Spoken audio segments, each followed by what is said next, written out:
Një vajzë e re me ngjyrë hap një stet limonate për të ndihmuar në pagesën e kimioterapisë së nënës së saj, duke derdhur zemrën dhe shpresë në çdo gotë. Pastaj papritur, Kenny Reeves ndalon aty dhe ajo që ndodh më pas i lë të gjithë lagjen pa fjalë. Një pasdite të ngrohtë në qytetin e qetë të Rosewood, 9-vjeçara Karen Moore ngriti stenden e saj të limonatës në pemën e madhe të lisit pranë rrugës. Dielli i verës shkëlqente sipër saj, ndërsa ajo rregullonte stenden e saj të thjeshtë. Një karrike palosës edhe një tabelë punuar me dorë që shkruante limonat 50 cent, e kompletuar me një vizatim të ndritshëm të një gote limonate që ajo e kishte skicuar atë mëngjes. Stenda e limonatës së Karen nuk ishte si ato të zakonshmet që shihen në lagje. Kjo nuk kishte të bënte me kursimin për lodra ose ushqime të lehta. Kishte të bënte me diçka shumë më serioze. Karen shiste limonad për të ndihmuar nënën e saj Lisa, e cila po i nënshtroi kimioterapisë. Faturat mjekësore po shtoheshin dhe gjërat po bëshin gjithnjë më të vështira për të menaxhuar. Megjithse ishte vetëm një vajzë e vogël, Karen kuptonte më shumë se shumica e moshatarëve të saj dhe ishte vendosur të ndihmonte në çdo mënyrë që mundej. Ideja për stenden e limonatës i erdhi pas dëgjimit të nënës së saj, duke shpjeguar në telefon me të afërmit se sa të mëdha ishin bërkostot e trajtimit të saj. Karen e dinte që stenda e saj e vogël nuk do të sillte shumë para, por ndoshta, vetëm ndoshta, mund të ndihmonte për të mbuluar ushqimet ose të ofronte pak lehtësim për një nga faturat e shumta. Nuk ishte shumë, por ishte mënyra e saj për të treguar se i interesonte. Çdo orë, Karen u shërbente limonat pa kalimtarëve që ndalonin. Shumica e tyre fqinj që e njihnin atë dhe familjen e saj. Ata i jepnin fjalën kurajuese dhe ndonjëherë pak para shtesë, të prekur nga historia dhe vullneti i saj. Derisa pasditja kalonte, turma filloi të shpërndahej. Karen ndjeu peshën e ditës. Fitimet e saj ishin vetëm disa monedha dhe dollar, as pak të mjaftueshme për të ndihmuar me faturat e spitalit të nënës. Ndërsa filloi të paketonte, zhurma e një motori motociklete i tërhoqi vëmendjen. Por në vend të një motociklisti, një makinë e zezë elegante u ndal dhe prej saj doli dikush i papritur, Kenny Reeves. Në fillim, Karen nuk e njohur, por turma që po shtoi filloi të përshpëriste emrin e tij. Pavarësisht famës, Kenny u afrua me një buzëqeshje të ngrohtë, duke ulur në nivelin e saj. "Përshëndetje e vogël", tha i butësisht. "Po shet limonad?" Karen tundi kokën me turp. "Po, zotëri, është 50 cent për gotë." Kenny u qeshi, nxori portofolin dhe i dha një kartë monedhë të freskët $100, si mënyrë për të thënë se përpjekja e saj kishte rëndësi. "Po sikur të blej një enë të tërë?" e pyeti ai duke i dhënë parat me një buzëqeshje. Karen mori kartmonedhën pothuajse e pabesueshme. "Faleminderit zotëri", arriti të thoshte me një ton të butë. Nuk dinte çfarë të thoshte tjetër. Derisa pinte limonatën, Kenny u vuri re një shënim të shkruar me dorë pranë saj që tregonte pse po shiste limonadë. "Nëna ime është e sëmurë dhe dua ta ndihmoj të shërohet. Të gjitha paratë shkojnë për trajtimin e saj", tha Karen butësisht. Sytë e mirë të Kenyut u takuan me të sajat, pastaj hodhi një vështrim të turma që po afrohej rreth tyre.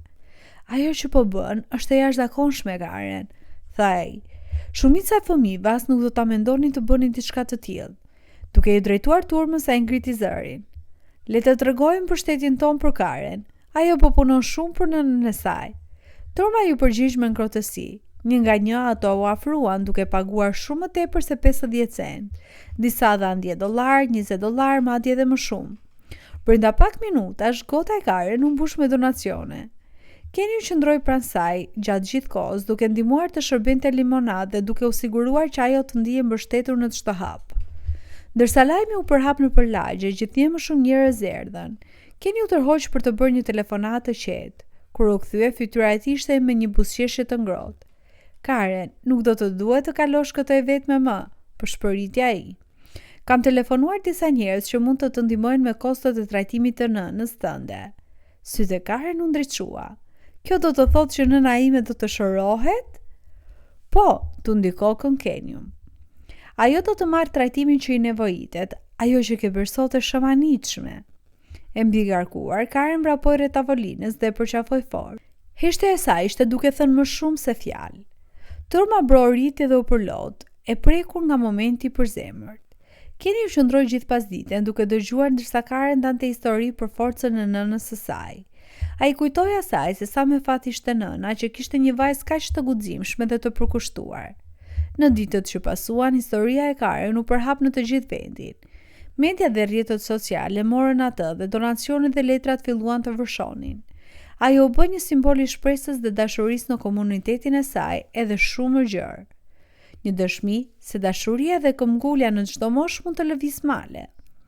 Me përfshirjen e Kennyut dhe mbështetjen e mëtejshme nga gjithë bota, nëna e Karen mori trajtimin e duhur dhe shërimi po shkonte mirë. Kenny mbajti kontakt të vazhdueshëm duke u siguruar që familja të kishte gjithçka që i nevojitej për udhëtimin e tyre. Ftesa surprize e Kennyut për një set filmash i dha Karen një përvojë të paharrueshme prapa skenave dhe prezantoi me bashkëhyjet e tij. Por ajo që kishte më shumë rëndësi nuk ishte shkëlqimi. Ishte mënyra se si ai e mirëpriti si familje dhe i tregoi asaj ndikimin e vërtetë të mirësisë. Edhe pasi nëna e saj u shërua, Karen vazhdoi të drejtonte stedën e saj të limonatës, tani duke dhuruar të gjitha të ardhurat për familjet që përballonin vështirësi mjekësore. Një pasdite me diell, Kenny u kthye me vullnetar dhe zbuloi një dhuratë mrekullueshme. Një stend limonate të personalizuar me energji diellore, me një frigorifer, tent dhe një tabelë që shkëlqente me mbishkrimin: limonat për shpresë. Ajo që filloi si një akt i vogël dashurie u rrit në një simbol të komunitetit. Stenda u bë një vend lidhjesh, shprese dhe force të përbashkët. E frymëzuar nga shpirti Karen, Kenny u bëri atë ambasadore të një programi të ri që mbështeste fëmijët në situata të ngjashme. Së bashku, ata tani udhëtojnë duke ndarë historinë e tyre dhe duke inkurajuar të tjerë të besojnë në fuqinë dhe dëmshurinë.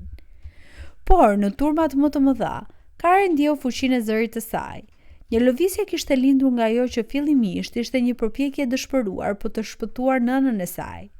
Stenta e saj përfaqësonte shumë më tepër se pije freskuese, një shenjë shprese, mosdorëzimi dhe dashurie e fqinje. Vepra e mirë e Kennyut u rrit në një miqësi të përjetshme që vazhdon të ndryshojë jetë.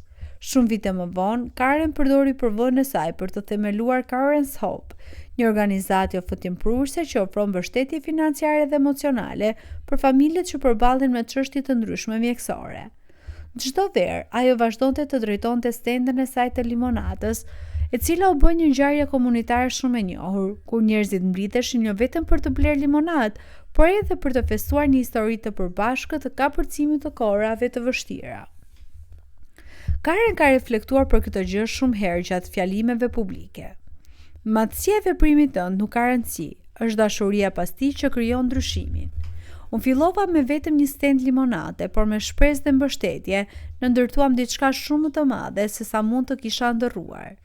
Valët e gjestit të dhemshur të Kennyut vazhduan të përhapen, duke prekur jetë vit pas viti. Ndërsa Karen rritej, ajo mbajti fort urtësinë që ja kishin ndarë. Është edhe akti më i vogël i mirësisë mund të ndezë ndryshime të qëndrueshme në botë. Historia e Karen tregon fuqinë transformuese të mirësisë dhe komunitetit.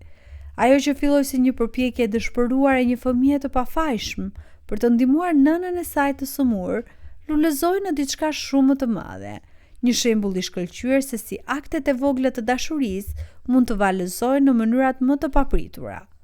Me vendosmëri, Karen mori atë që në thelb ishte një stend limonate dhe e ktheu në një fener shprese që do të prekte kaq shumë jetë. Kenny Reeves u shfaq si një kujtesë, ndonjëherë ndryshimi më i thellë fillon me një person që zgjedh të jetë i mirë.